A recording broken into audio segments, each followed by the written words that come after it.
거룩한 하나님의 말씀 빌립보서 3장 10절부터 12절까지 말씀 제가 받들어 있고 짧은 시간이지만 하나님 말씀 함께 나누겠습니다. 내가 그리스도와 그 부활의 권능과 그 고난의 참여함을 알고자 하여 그의 죽으심을 본받아 어떻게 해서든지 죽은 자 가운데서 부활에 이르려 하노니 내가 이미 얻었다 함도 아니요 온전히 이루었다 함도 아니라 오직 내가 그리스도께 잡힌 바 된 그것을 잡으려고 달려가노라. 아멘. 할렐루야. 아멘. 우리의 주님이신 예수 그리스도께서 인간의 몸으로 탄생을 하셨고 또 하나님 나라의 복음을 전파하셨고 또 그뿐만 아니라 우리 죄를 위해서 십자가에 못 박혀 죽으시고 또 부활하시고 승천하신 바로 이곳 이스라엘 땅에서 성삼위 하나님을 예배하게 하신 하나님의 은혜를 찬양합니다. 네. 우리 신앙 여정 가운데 오늘 하루도 특별한 날로 기록될 것으로 믿습니다. 네. 사랑하는 성도 여러분, 이번 성지 순례 여정에 참여하시면서 어떤 소망과 기대를 품고 참여하셨습니까? 또 지금 이제 성지 순례 여정 벌써 중간을 넘어섰는데 어제까지 여정을 통해서 무엇을 많이 또 배우고 느끼셨습니까? 다양한 답이 가능하리라고 생각이 됩니다. 어떤 분은 성경에 기록된 그 모든 이야기가 이 땅의 시공간 속에서 이루어진 분명한 역사적인 사실이었구나, 이것을 다시 한번 확인하면서 은혜를 경험한 분도 계실 거고요. 또 어떤 분들은 성경에 나타나 있는 중요한 그 장소들을 내 발로 직접 밟고 방문해 보면서 소위 그 성서 지리에 대한 이해가 좀 넓어져서 그 결과로 앞으로 성경을 좀 더 입체적으로 읽을 수 있는 그 눈이 열려가고 계신 분들도 계실 겁니다.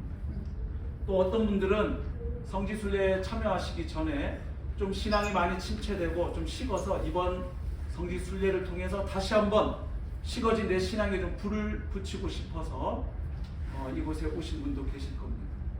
근데 워낙 이집트 여정이 고난의 행군이어가지고 그걸 통해서 더 깊이 주님과 연합되는 영성으로 들어가셨는지 시험을 들고 살짝 신앙의 불이 더 꺼지고 있는지는 제가 알 수 없겠습니다만은 제가 하나 믿는 것은 살아계신 주님께서 우리와 함께 하시고 그분의 일을 이루실 것을 믿습니다. 네.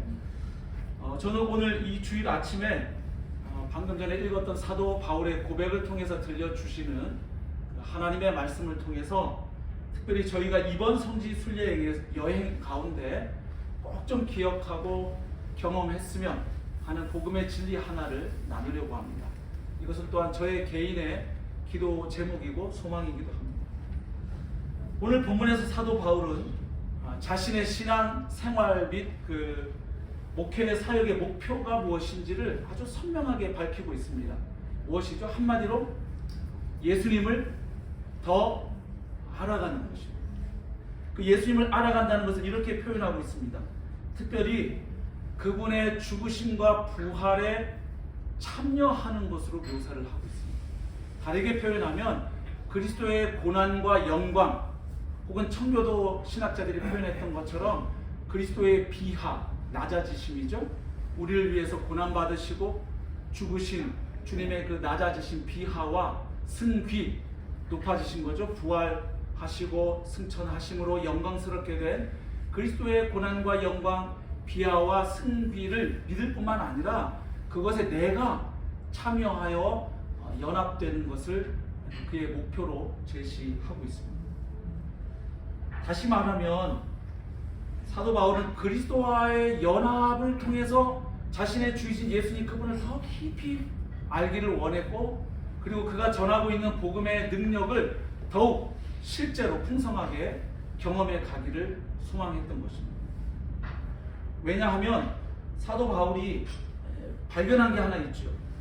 예수 그리스도의 복음의 진리는 처음 예수 믿고 예수 영접해서 구원받을 때만 필요한 진리가 아니라 구원받고 난 이후 우리 마지막 영화에 이르기까지 성화의 과정에도 우리를 계속해서 이끌어가고 변화시켜가는 기본적인 진리, 그 능력은 다른 것이 아닌 예수 그리스도의 십자가와 부활의 복음이라는 사실을 그가 알았기 때문에. 그렇죠.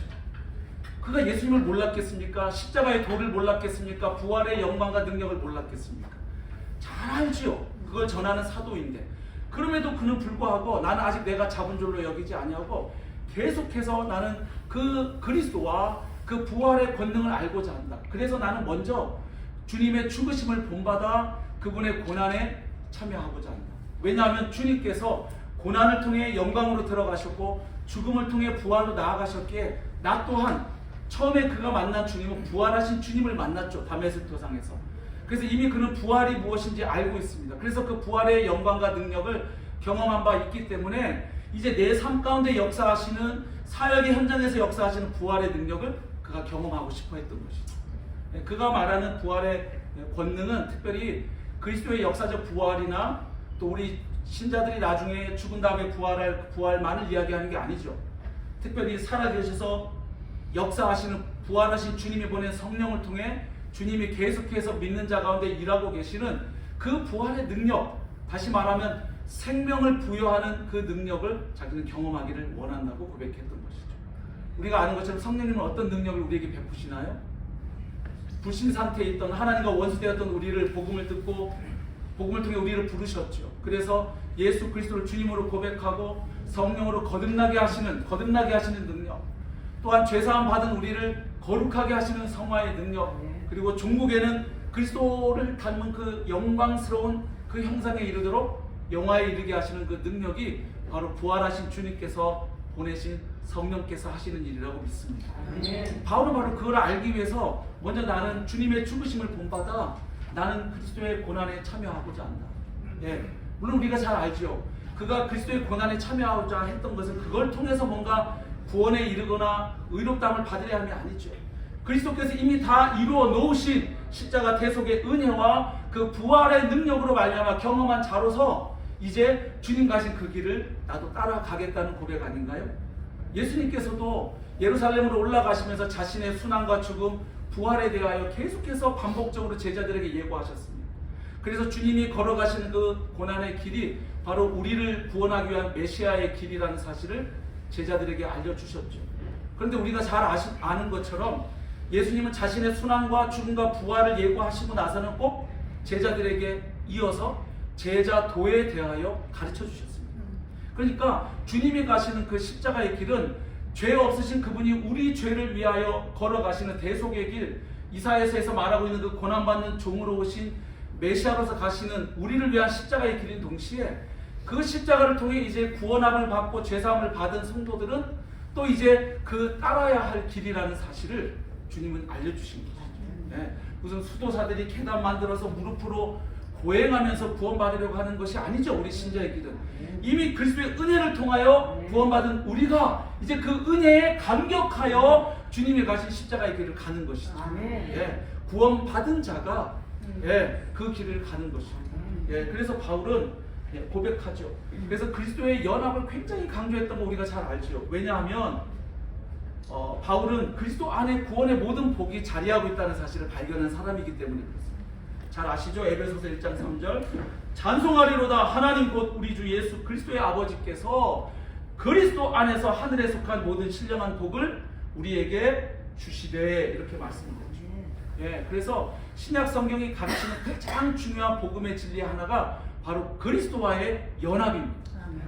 왜냐하면 우리 구원의 전 과정이 그리스도 안에서 주어지고 경험되기 때문이죠. 생각해 보십시오. 우리는 그리스도 안에서 예정되고 선택을 받았습니다. 우리는 그리스도와의 연합의 근거에서 의롭다함, 곧 칭의를 받았습니다. 또한 우리는 성령에 의해서 입양되었을 뿐만 아니라 지금 성화의 구원을 경험해 가고 있습니다. 그리고 그리스도 안에서 우리는 신앙의 인내를 이루어가고 또한 종국에는 그분의 형상대로 영화되기까지 하는 것이죠. 그러니까 그리스도와의 연합은 신자의 전체 구원을 관통하는 핵심 진리라고 할 수 있는 거죠. 그래서 바울은 이미 그것을 경험했지만 나의 삶의 현장에서 사역의 현장에서 바로 그 그리스도의 죽으심에 연합되고 부활에 연합되는 그 복음을 경험해 가는, 그래서 복음을 영화롭게 하는 그 삶을 나는 계속 경험해 가기를 원한다. 나는 이미 내가 다 잡은 줄로 여기지 아니한다. 부르심의 상을 바라보면서 계속해서 나는 이 신앙의 여정을 주님의 도우심을 받고 성령의 도우심을 받아 이 길을 걸어가고 있다고 고백을 합니다. 그래서 저는 이렇게 좀 적용하고 제안하고 싶습니다. 이번 성지 순례의 여정을 통해서 우리 각자가 품고 있는 소망과 기대가 다 있으시겠지만 특별히 다른 건 몰라도 나의 주님이신 예수 그리스도와의 연합을 더 풍성하게 누리고 경험하는 은혜가 있으시길 축복합니다. 네. 특별히 복음의 가장 핵심 사건이 뭔가요? 예수 그리스도의 성육신과 십자가와 부활이죠. 복음을 넓게 우리가 총체적으로 볼 수도 있겠죠. 구약에 기록된 장차 하나님께서 오셔서 왕으로 자기 백성을 다스리고 통치하실 것이라는 이사야 선지자가 예언했던 이사야 40장 9절 10절 또 52장 7절에 나오는 큰 하나님 나라의 복음, 또 여자의 후손으로부터 비롯해서 장차 오실 메시아를 통해서 죄인들을 구원하시고 이 세상을 다시금 하나님의 나라로 회복하겠다는 구약에 나타난 복음의 진리를 우리는 알고 있고, 그리고 이제 그 구약의 약속을 하나님께서 하셨던 그 언약, 그렇죠? 아브라함 언약, 다윗 언약, 네, 그것을 성취하신 예수 그리스도의 복음을 우리는 이미 만난 사람들 아닌가요? 네. 그래서 우리가 바로 이 성지 순례 여행을 통해서 주님이 가셨던 그 길을 내가 밟고 걸으면서 주님이 나를 구원하려고 이 길을 가셨구나, 여기서 멈추지 않았으면 좋겠습니다. 예. 바울이 고백했던 것처럼 주님의 십자가는 그분이, 죄 없는 그분이 나를 위해, 우리를 위해 대신 못 박혀 죽으신 대속의 십자가인 동시에 그 십자가는 우리의 옛사람이 주님과 함께 달려 죽은 십자가라고 그는 고백했죠. 예. 갈라디아 2장 20절 기억하시죠? 내가 그리스도와 함께 십자가에 못 박혔나니 그런즉 이제는 내가 사는 것이 아니요 오직 내 안에 그리스도께서 사시는 것이다. 이제 내가 육체 가운데 사는 것은 나를 사랑하사 나를 위하여 자기 자신을 버리신 하나님의 아들을 믿는 믿음 안에서 사는 것이다. 그래서 다른 건 다 놓쳐도 이번 성지 순례 여행을 마치고 한국에 돌아가면서 주님께서 성육신하신 그 놀라운 사실, 그리고 죄 없는 주님이 나를 위하여, 어제 우리가 비아 돌로로사 걷긴 했지만 나를 위하여 주님께서 십자가를 지시고 피 한 방울까지 다 쏟으신 그 대속의 은혜, 그리고 사망 권세를 정복하신 그 부활의 능력, 물론 복음은 여기서 멈추지 않죠. 승천하셨고 그래서 하나님 보좌 우편에 그분은 왕으로 등극하셨을 뿐만 아니라 반드시 다시 오셔서 하나님의 나라, 이미 시작된 하나님의 나라를 완성하신다고 주님이 약속하셨죠. 그래서 거기까지가 복음의 전부이겠지만 특별히 이 성지순례 기간 동안 바로 이 땅이 주님이 우리를 위해 고난받으시고 죽으시고 부활하신 땅이기에 특별히 이 세 가지 사건을 깊이 묵상하고 돌아가면 좋겠습니다. 그래서 첫 번째는 성육신. 저는 이 땅에 도착하면서부터 참 몸도 힘들고 그래서 처음에 조금 아이고 주여 어찌하오리까 이러면서 기도하면서 그 생각을 했습니다. 대한민국이 많이 부자가 된 것 같아요. 예전에 어르신들은 여행 가면 와 외국 갔더니 좋더라, 호텔도 끝내주고 음식도 맛있고. 근데 이제는 대한민국 국민들이 웬만한 여행지 가면 힘들어요. 왜냐면 대한민국이 이제 10위권 안에 들어온 나라가 돼서 웬만한 나라 가면 음식도 우리보다 못하죠. 뭐 시스템, 사회 시스템도 그렇죠. 어떤 문화도 그렇죠. 그렇지 않던가요? 호텔 수준도 그렇고. 그래서 이제는 불편해요. 네. 내가 이렇게 고생하냐고 이 돈을 냈나 막 이런 생각도 나오죠. 네. 근데 여러분, 같은 사람이 그렇다고 진짜 힘든 데 간 건 아니잖아요. 저는 뭐 단기 선교 여러 나라 여러 대륙을 다녔지만 인도의 그 불가촉 천민 사는 마을 막 보름씩 2번 다녀왔는데 거기 가면 진짜 뭐 대단하죠. 사람 사는 안방 밑에가 화장실이고 막 하수가 흐르고, 네, 그런데 그냥 보름씩 들어가서 똑같이 손으로 그 사람들하고 같이 밥 먹고 전기 수도 없는 마을에서, 특별히 인도 비하를 주는 제일 가난한 주입니다. 네, 거기 2번 가서 뭐 보름 이상씩 뭐 가보기도 했지만 그런데 비하면 뭐 살만한 데 왔습니다. 저희가 그런데도 힘들어요. 사람 사는 동네에 왔는데도 힘듭니다. 근데 창조주이신 하나님께서 이 땅에 우리와 동일한 인간으로 오셨습니다. 예. 그래서 이 성육신의 신비와 진리를 우리가 생각할 때 내가 교회 지체들을 어떻게 섬겨야 되고, 또 선교를 할 때 주님이 이 땅에 인간으로 오신 것처럼 우리도 이제 그 사람들의 문화에 적응해서 녹아 들어가서 그 사람들에게 예수 그리스도의 복음을 잘 상황화해서 전해주는 일에 복음의 증인으로 쓰임받는 저와 여러분 되시길 축복합니다. 성육신의 신비. 야, 하나님이 이 땅에 오셨구나. 2000년 전 이 땅 뭐 지금처럼 이렇게 좋았겠습니까? 냄새 펄펄 날리고 뭐 어제 그 비아 돌로로사 길도 그때 길 아니잖아요. 예, 뭐 16세기에 뭐 조성된 길이라고 하니까요. 주님께서 여기 먼지 다 마셨잖아요. 마스크도 없이.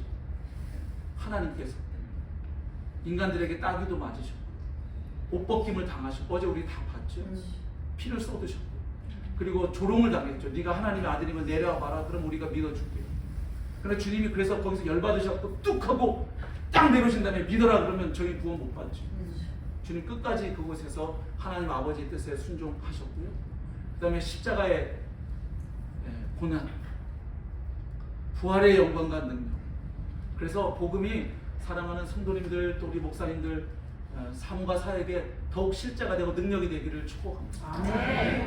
복음은 묵상할수록 놀라운 진리인 것 같습니다. 복음 사역을 하면 할수록 바울이 고백한 것처럼 이 목회 사역이라는 것이 결국은 복음을 그냥 단순히 설명하는 사역이 아닌 것을 보게 됩니다. 그냥 십자가의 의미가 이것이고 부활의 의미를 잘 설명하는 게 아니라 그 복음을 전해주는 자신의 삶과 인격에서 그 그리스도의 고난의 흔적과 그 수치의 흔적, 십자가의 모습이 나타나야 사람들이 복음을 이해할 수 있다는 걸 바울은 아는 거죠. 그래서 고난에 참여함을 내가 알고자 한다 하는 것이 뭡니까? 사람들이 십자가의 복음을 이해하려면 그 십자가의 복음을 전하는 사람의 얼굴과 모습과 삶의 인격에서 십자가가 보여져야 된다는 거죠. 그러니까 참 우리 목회자들의 고민과 숙제가 여기 있지 않습니까? 강단에서 십자가의 복음을 전해서 성도들 은혜 받았는데 그러고 내려와서 목사님 제가 십자가의 복음 전해서 은혜 끼쳐놓고 저 사례비 좀 많이 올려주세요. 자동차 바꿔주세요. 사택은 언제 해줄 거예요? 이러면 제가 전한 십자가의 복음을 제가 다 엎어버리는 거예요. 그렇지 않아요? 하나님의 아들이 우리를 구원하기 위해서 인간되어 오셨습니다. 그 성도님들 울고 있는데 그거 전하고 와서 저는 저의 기득권과 권리를 주장하면 제가 전한 십자가의 복음은 땅에 깔리는 것이죠. 그래서 저와 여러분이 이 성지순례 여행을 통해서 복음에 좀 더 주님과 연합되는 은혜의 시간이 되기를 축복합니다. 제가 마지막 제 경험 하나를 말씀드리고 말씀을 맺겠습니다. 제가 복음이 실제가 되어야 된다. 그냥 강단에서 신학을 전공한 목회자로서 복음을 잘 그냥 설명하고 잘 선포하는 것으로 끝나서는 안 된다. 부족하지만 연약하고 부족하고 허물 많은 인생이지만 예수 그리스도의 복음에 내 자신이 먼저 사로잡혀서 그 복음의 영광과 능력을 매일 경험해가고 내 삶에서 예수님 때문에 내가 매일 행복하지 않으면 목회를 못하겠구나 경험한 사건이 여럿 있습니다.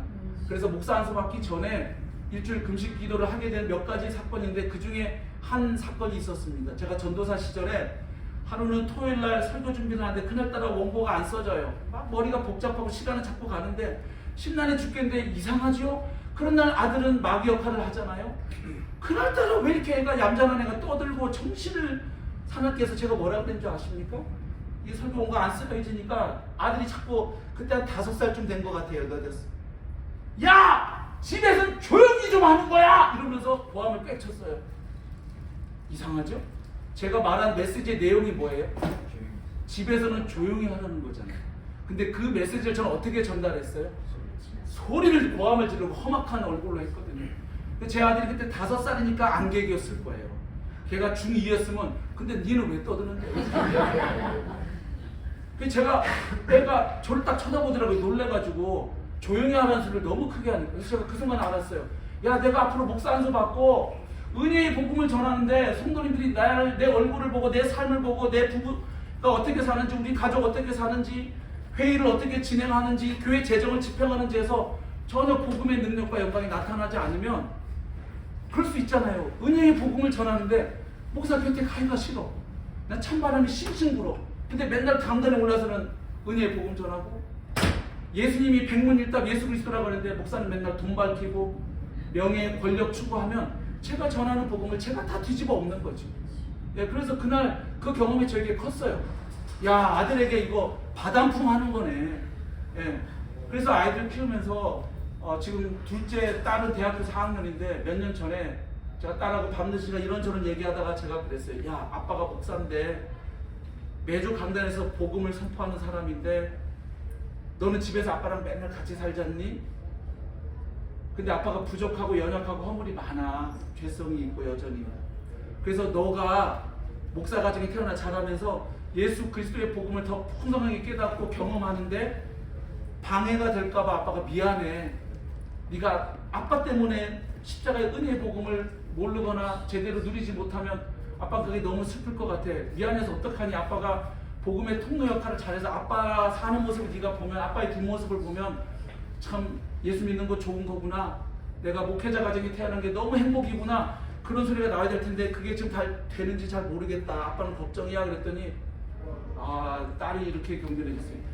아빠 부족하고 연약한 거 저도 잘 알아요. 네. 같이 사니까요. 근데 딸이 그 말을 해줬어요. 근데 아빠가 믿고 있는 예수님은 살아계신 분 같아요.